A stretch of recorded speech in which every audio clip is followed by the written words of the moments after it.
On December 9th, 1836, Narcissa was brought home by Marcus to what would be their home for 11 years.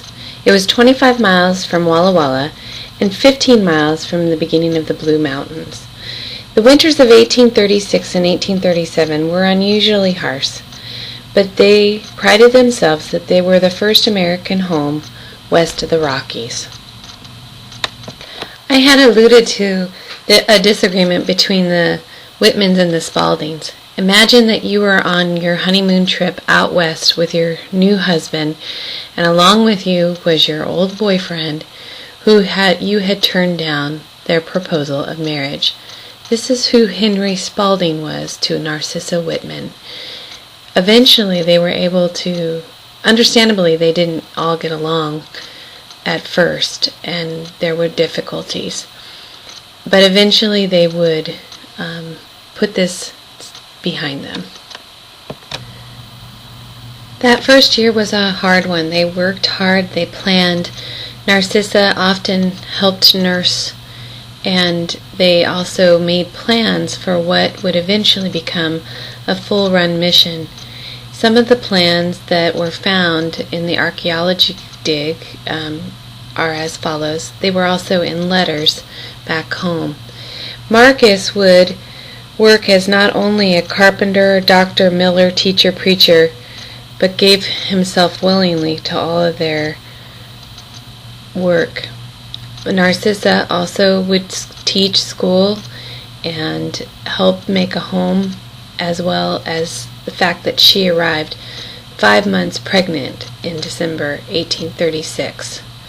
And to their joy, they would have a baby on March 14, 1837. Chief Chillicothe was quite pleased with the first white child born of American parents west of the Rockies, and thought she should be called a Cayuse girl.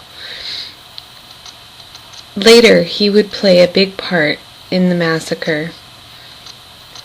The baby was named Alice Clarissa. Alice after mother and sister of Marcus, and Clarissa after mother and sister of Narcissa.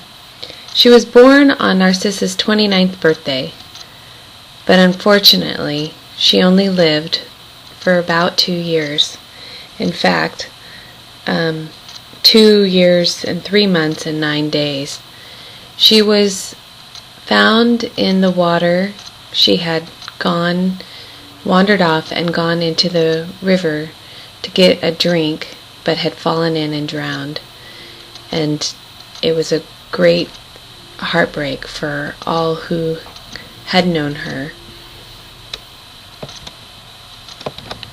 Marcus and Narcissa would no longer have any other children of their own. However, they took in several trapper and mixed breed children, who were Helen Mar Meek, Anne Bridger, and also David Cortez. Eventually, they would also adopt 7 children whose parents who had died on the Oregon Trail, the Sager children, whose story themselves are unique, and they would live with the Whitmans until their death at the massacre.